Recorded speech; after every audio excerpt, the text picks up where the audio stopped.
The afternoon sun cut through the workshop's dusty windows as Clayton Cantor ran his finger along the spines of leather-bound binders, each one containing carefully preserved pieces of baseball history. His son, Everett, sat cross-legged on the concrete floor, 17 years old and studying for midterms, but his eyes kept drifting to the card spread before him like a treasure map. "This Mantle rookie card," Everett said, holding the plastic sleeve up to the light. "Grandpa really knew what he was doing, didn't he?" Clayton smiled, though it carried the weight of loss. His father had died 3 years ago, a heart attack at 68 that came without warning. But before that, Vincent Cantu had spent 40 years building this collection, piece by piece, card by card. Not as an investment, though it had become one, but as a connection to his own father, who'd taken him to Yankee Stadium in 1951 and bought him his first pack. "He left it all to you for a reason," Clayton said, crouching beside his son. "Not because of what it's worth in dollars. Because he wanted you to understand that some things are about more than money. They're about memory, legacy." Everett grinned. "And also because it's worth a small fortune. Also that." The collection had been professionally appraised 6 months ago when they'd gotten it properly insured. $142,000. The number still stunned Clayton every time he thought about it. Card from the 1950s and 60s, in mint or near mint condition. Mantles, Aaron's, Mazes, Koufaxes. His father had been meticulous, storing them in climate-controlled conditions, never handling them without cotton gloves. Clayton stood, stretching his back. At 43, he still moved like the college athlete he'd once been, though his sandy hair had started showing gray at the temples. He'd built a career as an industrial accident investigator, the kind of work that required patience, attention to detail, and the ability to see patterns others missed. People lied about what happened in factories and warehouses. Equipment failed in ways companies didn't want to admit. Clayton's job was finding the truth, no matter how deeply it was buried. "Your grandmother's coming over tonight," Clayton said, checking his watch. "Your mom invited her for dinner." Everett's expression shifted, becoming carefully neutral. "Which means she'll probably ask about college again." "Probably." Velma Snyder had opinions about everything, particularly about how other people should live their lives. She was 65, a widow of 8 years, and had never quite forgiven Clayton for being insufficiently ambitious in her eyes. He made good money, owned his home, provided well for his family. But he wasn't a doctor or a lawyer or a CEO, and in Velma's world, that mattered. What bothered Clayton more was how differently she treated Everett compared to her other grandchildren. Everett was quiet, studious, interested in history and baseball statistics. Velma's daughter Marcia's kids, loud, athletic, always in some extracurricular activity, got showered with praise and attention. Shelby's brother's daughter, a college senior studying business, was going places. Everett, Velma made clear, needed to be more like them. Clayton had watched his son's face fall 100 times when Velma compared him unfavorably to his cousins.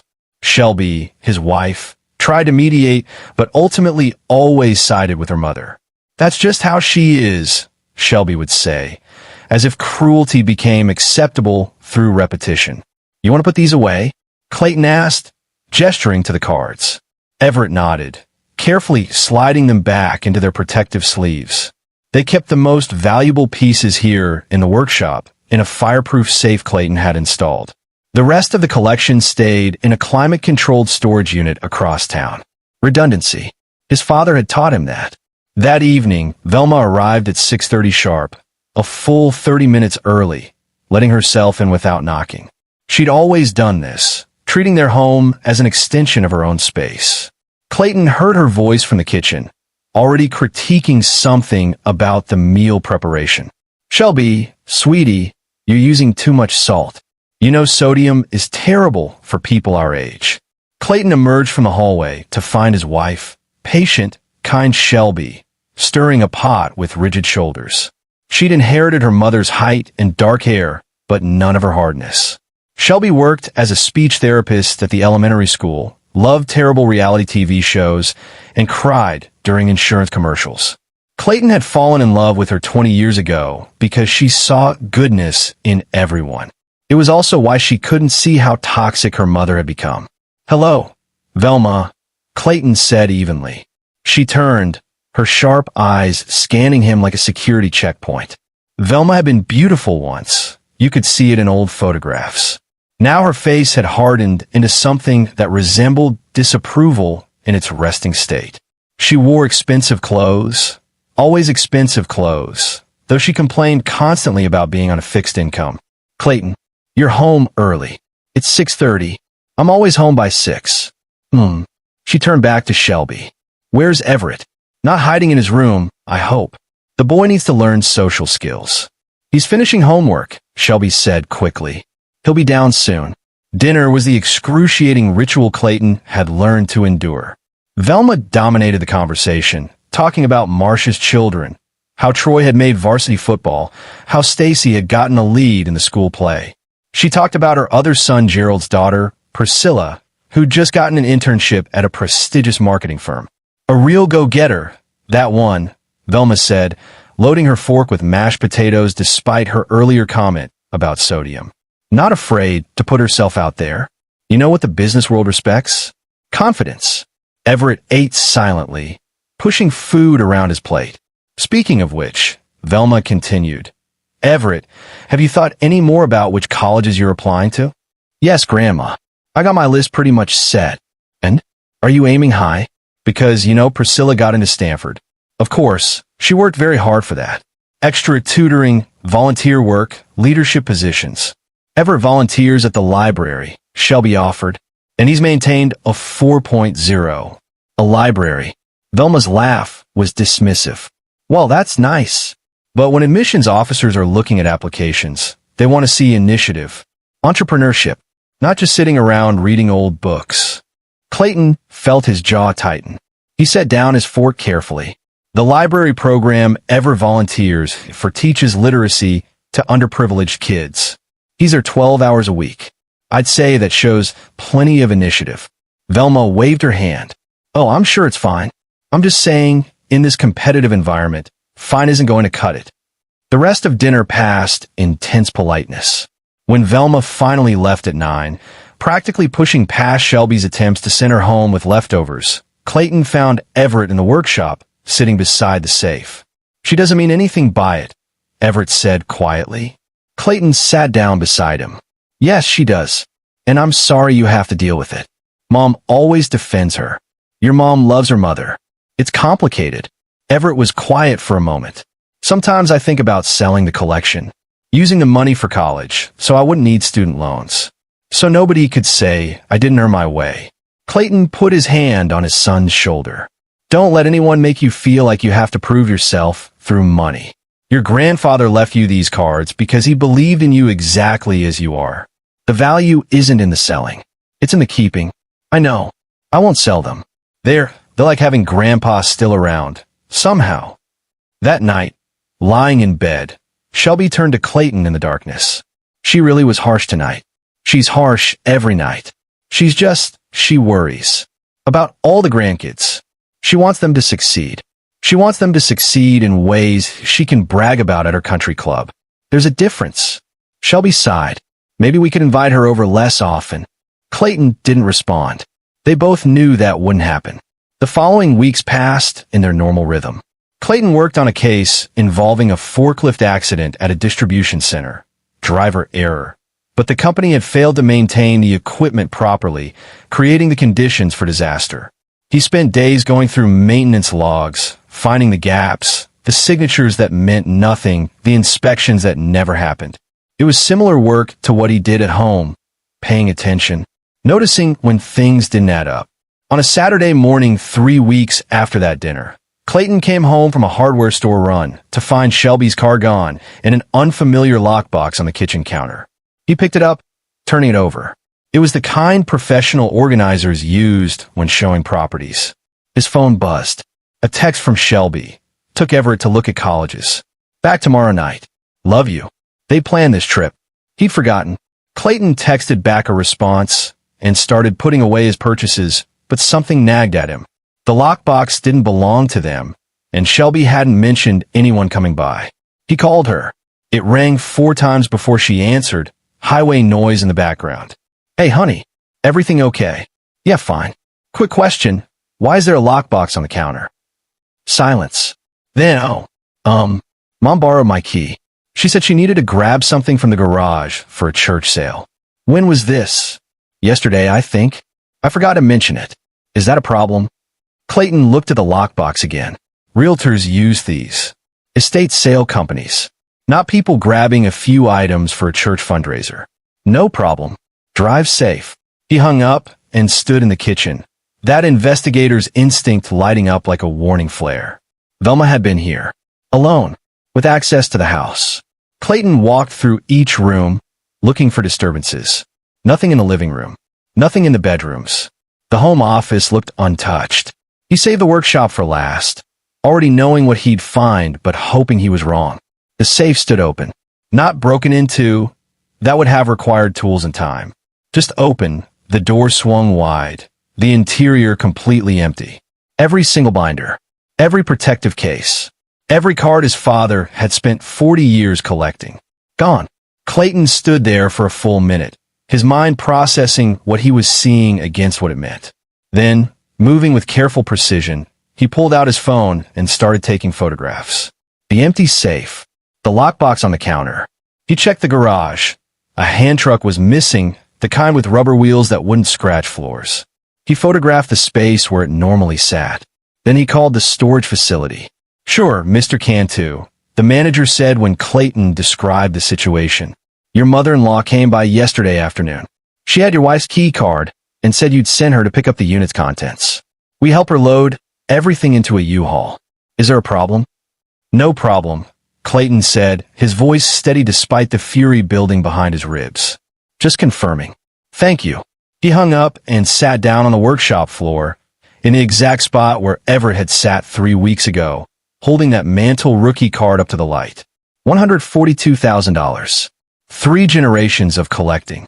Stolen by his mother-in-law while his family was conveniently out of town. Clayton didn't call Shelby back. Not yet. Instead, he spent the rest of the day doing what he did best. Investigating.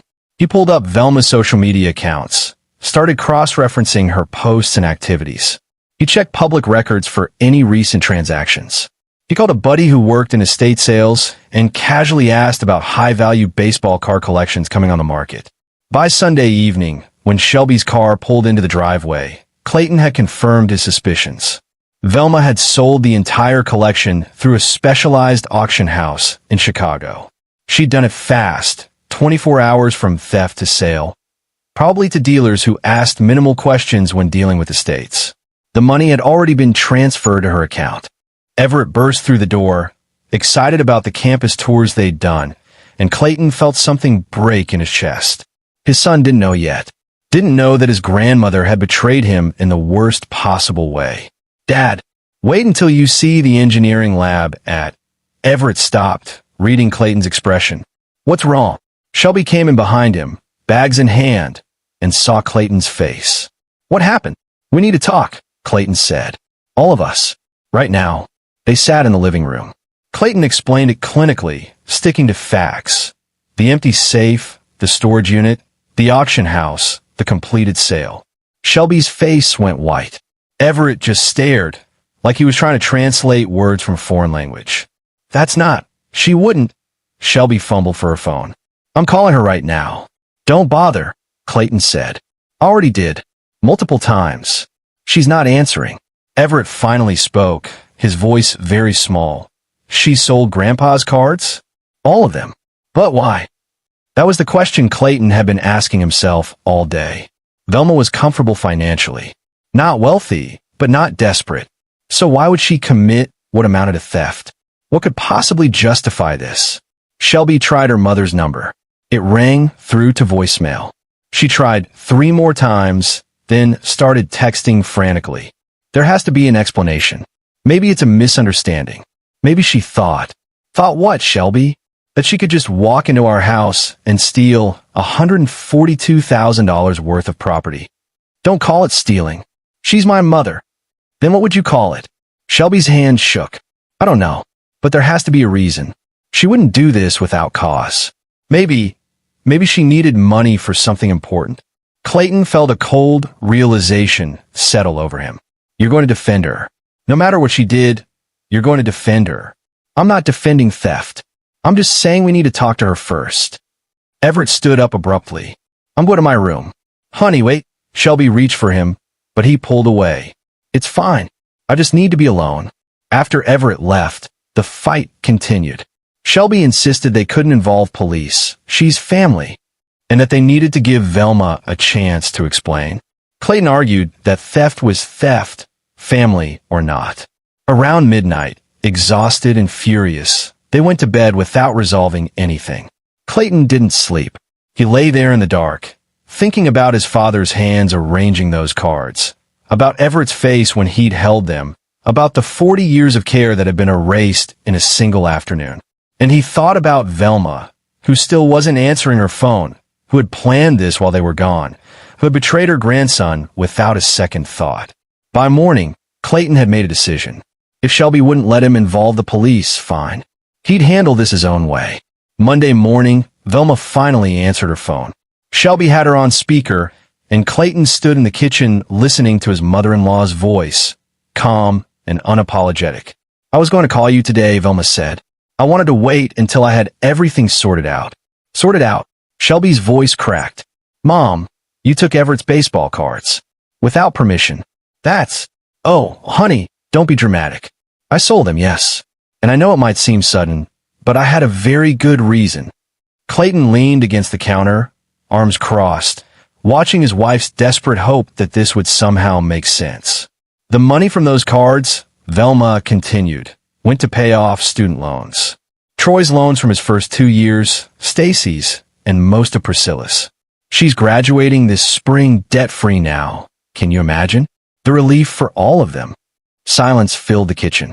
You used Everett's inheritance, Clayton said slowly, to pay off your other grandchildren's debts.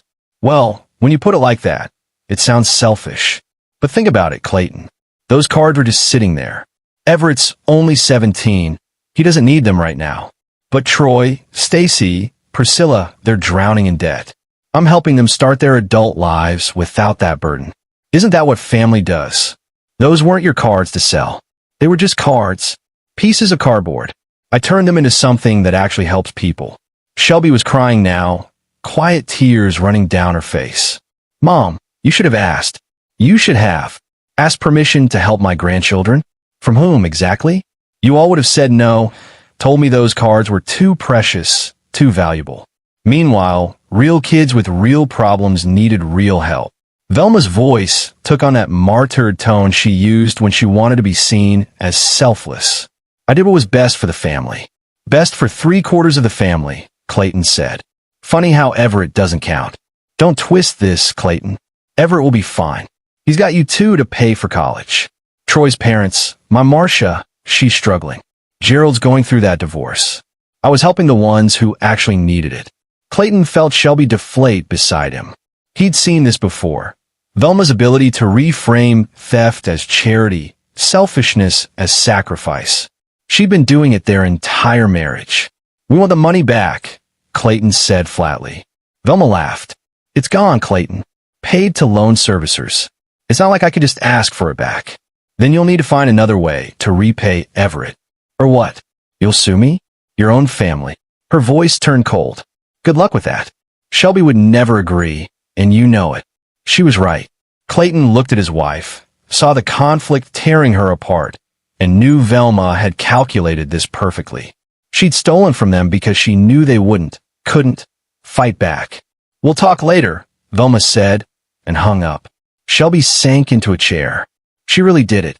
She really just took them. Yes. But helping the other kids, maybe she thought. Shelby. Clayton kept his voice gentle. What she did was steal from our son to benefit her favorites. There's no version of this that's okay. I know. She looked up at him, desperate. What do we do? Clayton thought about the empty safe, about Everett's careful handling of his grandfather's legacy, about Velma's cold dismissal of it all. I don't know yet, but we're going to do something. That afternoon, Clayton sat Everett down and told him everything from the phone call. His son listened without expression, and when Clayton finished, Everett said only, "She's not sorry." No, she's not. She thinks she did the right thing. That's how she's justifying it, yes. Everett stood up and walked to the window, looking out at nothing. I don't want to see her again. Is that okay? More than okay. I don't want Mom to make me forgive her. Clayton joined his son at the window. Nobody can make you forgive anyone. That's your choice, always. Good. Everett turned to face his father. Because I won't. Over the next few days, Clayton watched his family fracture. Shelby tried to mediate, caught between her mother and her son, satisfying neither. She suggested family therapy, which Velma refused. She proposed payment plans, which Velma dismissed. Every conversation ended the same way, with Velma insisting she'd done nothing wrong, and Shelby unable to fully condemn her. Everett stopped talking about college. He stopped talking much at all, actually retreating into silence that worried Clayton more than any outburst would have. And Clayton? Clayton started investigating his mother-in-law in earnest. He'd been curious before, in an idle way. Something about Velma had never quite added up. She claimed financial hardship constantly, but wore designer clothes.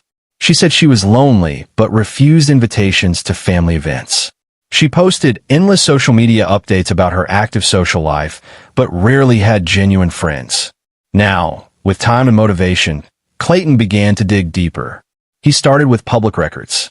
Velma's house, a 3-bedroom ranch in a decent neighborhood, had been paid off for years. Her late husband's life insurance and pension provided adequate income. She volunteered at a historical society and served on the board of a women's club.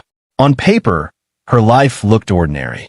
But Clayton had learned long ago that what people showed the world rarely matched their reality. He created a fake profile on Facebook, a common enough name, generic photos, and sent friend requests to people in Velma's social circle. About half accepted. Through their posts, he started seeing a different picture of his mother-in-law's life. She traveled more than she'd ever mentioned. Photos from Miami, Las Vegas, Austin. Always staying at nice hotels. Always dining at expensive restaurants. She posted about girls' weekends that didn't include any of the women from her family. Mystery companions, faces turned away from cameras. And then Clayton found something interesting. A review Velma had left for a restaurant in Phoenix, posted 8 months ago, raving about the ambience and wonderful date night. Date night.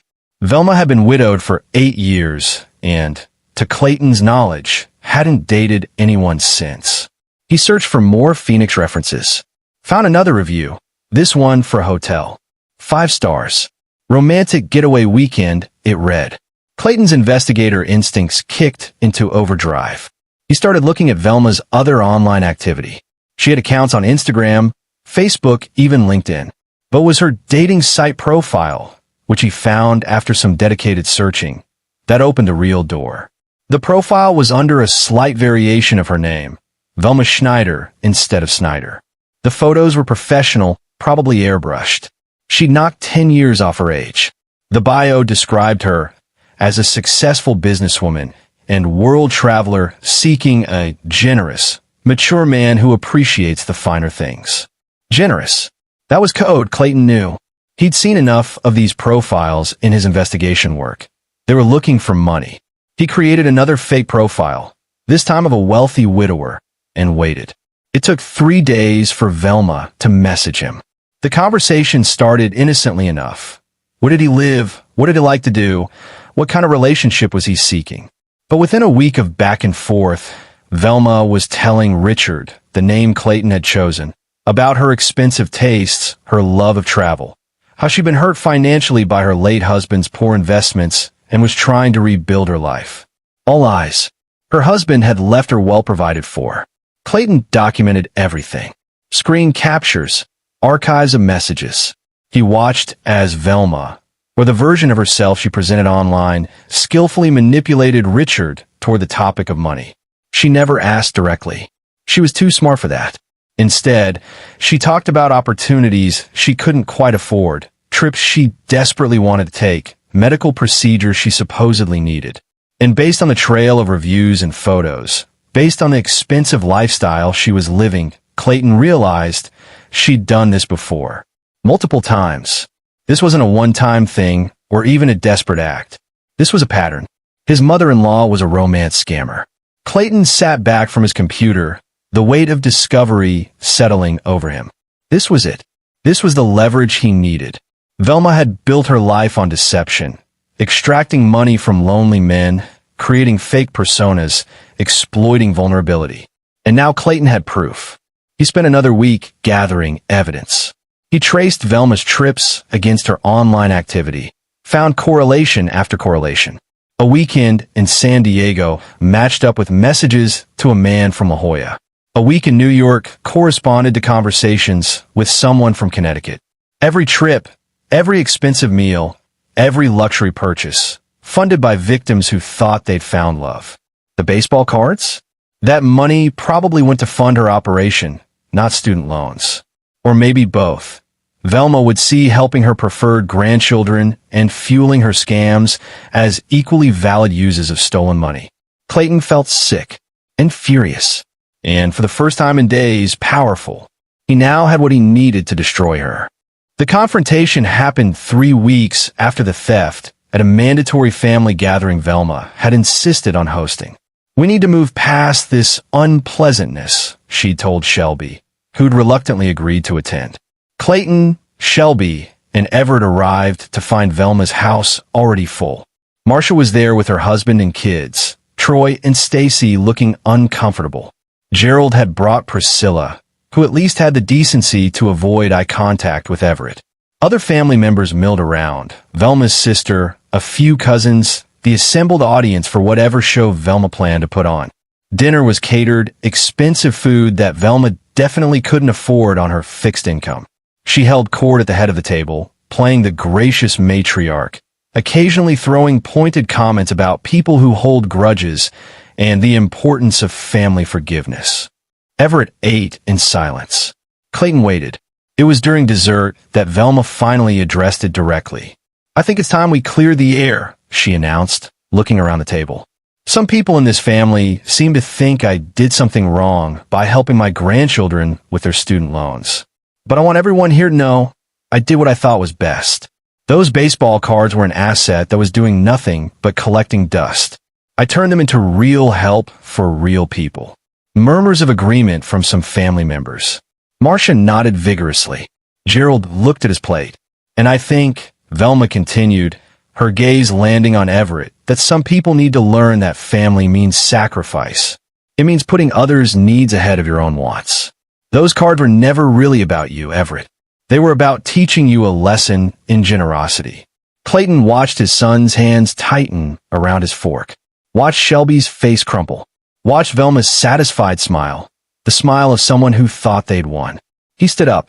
"Actually, Velma," Clayton said, his voice carrying across the suddenly quiet room, "let's talk about generosity and sacrifice and teaching lessons." Velma's eyes narrowed. "Clayton, don't make a scene." "Oh, I'm going to make a scene." He pulled out his phone.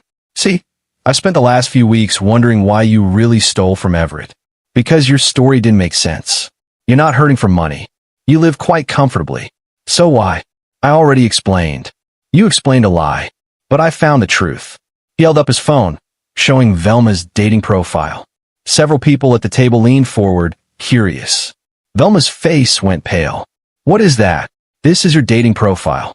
The one where you pretend to be 10 years younger, pretend to be a businesswoman, and target wealthy men for money." Clayton swiped through screenshots. "Here's you talking to someone from Phoenix about a loan you needed. Here's messages to someone from Chicago about an investment opportunity.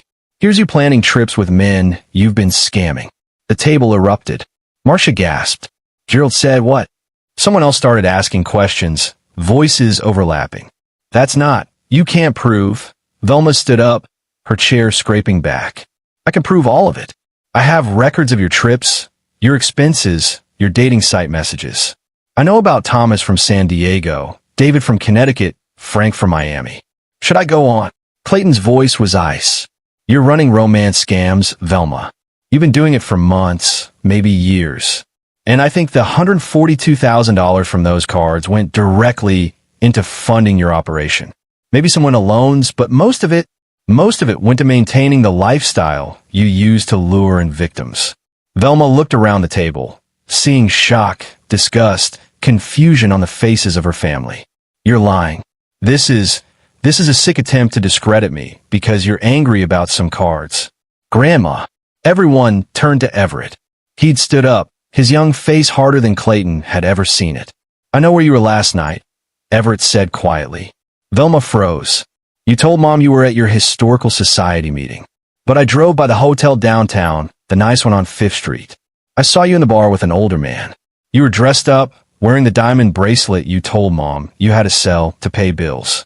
Everett's voice didn't shake. You weren't at a meeting. You were on a date. With one of the men Dad found. The silence in the room was absolute. Clayton hadn't known Everett had followed up on his investigation, but pride surged through him. His son had chosen to verify the truth himself, had gathered his own evidence. That took courage. Last night, Clayton continued, Velma met with Robert Harrison, a widower from the next town over. According to his dating profile, which I also found, he's got a substantial retirement fund and is looking for companionship. According to your messages to him, Velma, you're planning a trip to Napa Valley next month. His treat, of course. Velma's mouth opened and closed. This is invasion of privacy. You had no right. You had no right to steal from my son. Clayton stepped closer. But here's what's going to happen now. You have two choices. Choice one. I take all of this evidence to the police. Romance fraud is a crime. So is theft. You'll be arrested, prosecuted, and you'll spend what's left of your reputation and possibly your freedom, paying for what you've done. You wouldn't dare. Try me. Clayton's eyes didn't leave hers. Choice two. You contact every person whose student loans you paid off, and you tell them the money was a mistake. You set up payment plans to get every cent back. All $142,000 gets returned to Everett, and you stay away from our family.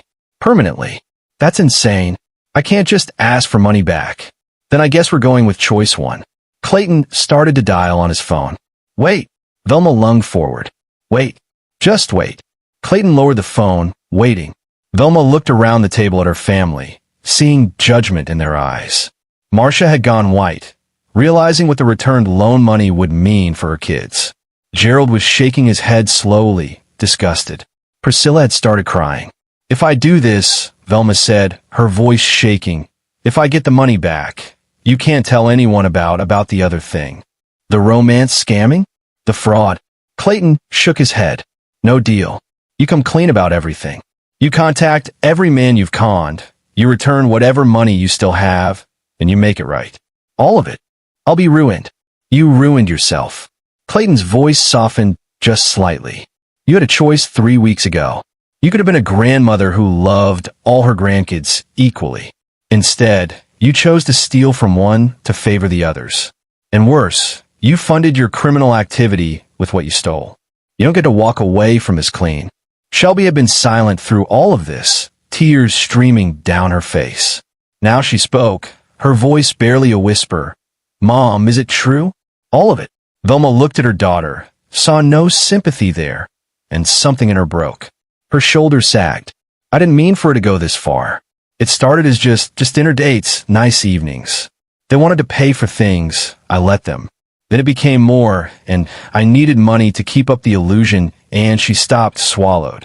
The cards were just sitting there. I thought I could use them to help people and help myself. I thought nobody would really care. Nobody would care. Everett's voice was still steady, but tears ran down his face now too. Grandpa spent 40 years collecting those. They were the last thing he gave me. And you thought nobody would care? Velma reached toward him. Everett, don't. Everett stepped back. Don't touch me. Clayton put his hand on his son's shoulder. So what's it going to be, Velma? Police or repayment? You've got 10 seconds to decide. She looked around the room one more time, at the faces of people who'd loved her, respected her, trusted her. All of it gone in the space of one dinner. I'll get the money back. I'll make it right. All of it. Yes, all of it. And the scamming? Velma closed her eyes. I'll contact the men. Return what I can. Turn myself in if I have to. Clayton nodded. You have 60 days to get Everett his money. All of it, every cent, plus interest for the time it's been gone. If you miss that deadline by even one day, I go to the police with everything I have. Understand? I understand. And you stay away from us. From Shelby, from Everett, from me. You don't call, don't visit, don't show up at holidays. You're not welcome in our lives anymore. Shelby made a small sound of protest, but Clayton looked at her, and she fell silent. Velma just nodded, defeated.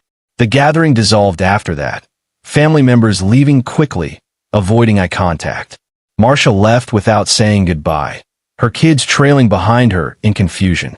Gerald paused at the door, looked back at his mother with disgust, and walked out. Priscilla stopped in front of Everett. I didn't know, she said quietly, about any of it. I just thought she was helping us. I'm sorry. Everett nodded, but didn't speak. Clayton, Shelby, and Everett were the last to leave. At the door, Clayton turned back to see Velma still standing at the table, surrounded by half-eaten desserts and the wreckage of her life. You could have been better, he said. You should have been better. Then he closed the door behind them. The 60 days passed slowly. Velma, true to her word, began the process of repayment. It turned out the student loans hadn't all been paid off. Only Troy's had been fully settled. She'd given partial payments to Stacy and Priscilla, keeping the bulk of the money for herself, for her scams, and her lifestyle. Marcia had to refinance her house to come up with Troy's portion. It destroyed their relationship. Mother and daughter barely spoke now. Gerald made Priscilla get a job to pay back what she'd received, teaching her the lesson Velma never had about working for what you get. Velma herself sold off everything valuable she owned. The designer clothes, the jewelry, the furniture. She downsized to a small apartment, took a part-time job at a grocery store. Clayton watched it all happen through Shelby, who remained in minimal contact despite his wishes, unable to completely cut her mother off. She's trying, Shelby would say. She's really trying to make it right. Clayton didn't argue. Let Velma try. It didn't change what she'd done. On day 59, a cashier's check for $142,000 plus interest arrived at their house via certified mail. Clayton and Everett took it to the bank together, deposited it into an account they'd opened in Everett's name. What do you want to do with it? Clayton asked. Everett thought about it. Start a new collection, maybe, not to replace Grandpa's. That's impossible. But something that's mine. Something I build myself. I think he'd like that. That evening, Shelby came into the workshop where Clayton was organizing his tools. She'd been quieter these weeks, processing everything that had happened. The men, she said, the ones Mom scammed. What happened with them? She contacted them, returned what money she could. A couple of them filed police reports anyway. She's cooperating with the investigation. Clayton set down the wrench he'd been holding. She might still face charges. It's out of her hands now. Shelby nodded. Do you think I should visit her? Do you want to? I don't know. She's my mother. But what she did to Everett, to those men, Shelby's voice broke. I keep thinking I should have seen it. Should have known she was capable of this. Clayton crossed her, pulled her into a hug. You saw the mom you wanted her to be. That's not your fault. I chose her over you and Everett at first. I defended her. And then you didn't. You stood with us when it mattered. They stayed like that for a while, holding each other in the dusty workshop where all of this had started. 8 months later, Clayton and Everett stood in a familiar auction house. Not in Chicago, where Velma had sold the original collection, but in Boston where serious collectors gathered. They'd spent months tracking down pieces for Everett's new collection. Not the same cards Grandpa Vincent had chosen, but cards that meant something to Everett personally. A 1968 Willie Mays. A 1977 Reggie Jackson. Players his grandpa had talked about, games they discussed together, moments in baseball history that connected grandfather to grandson across time. The collection was smaller now, more modest. But it was Everett's, built through his own choices, his own research, his own money from the settlement. Clayton had insisted Everett keep most of the $142,000 for college and his future, but they'd allocated enough for Everett to start building something meaningful. At the auction, they bid on a 1951 Mickey Mantle rookie card. Not mint condition like Grandpa's had been, but still beautiful, still full of history. They wanted it $30,000, and when the gavel came down, Everett grinned wider than Clayton had seen in months. Grandpa would have loved this one, Everett said, holding the case gently. He would have loved that you're doing this yourself more. They drove home with the card secured in a special carrying case, talking about baseball and history and everything except Velma, who by silent agreement they rarely mentioned anymore. She'd become a ghost in their lives, a cautionary tale, a lesson learned. Shelby had eventually resumed limited contact with her mother. Lunch once a month, brief phone calls. Clayton didn't object. Healing looked different for everyone. But Velma never came to the house, never called Clayton or Everett, honored the boundaries that had been set. The legal consequences had been real. 2 of the men Velma had scammed pressed charges. She pleaded guilty to fraud, got 2 years probation, community service, and mandatory counseling. Her name appeared in the local paper. The Women's Club removed her from the board. The Historical Society asked her to resign. She paid for it all, in every way that mattered. One Saturday afternoon, a year and a half after the theft, Clayton was in the garage when a car pulled up. He looked up to see Priscilla getting out, older now, more worn. She'd finished college working 2 jobs to pay off her debts, graduated without the fanfare Velma had once predicted. "Hi, Mr. Cantu," she said hesitantly. "Is Everett home?" Clayton called his son, who came out warily. Priscilla and Everett had barely spoken since that dinner. "I wanted to apologize," Priscilla said. "Really apologize, not just say words. What Grandma did was horrible. What she did to all those men was horrible. And I benefited from it without asking where the money came from. That makes me complicit." "You didn't know," Everett said. "I should have questioned it.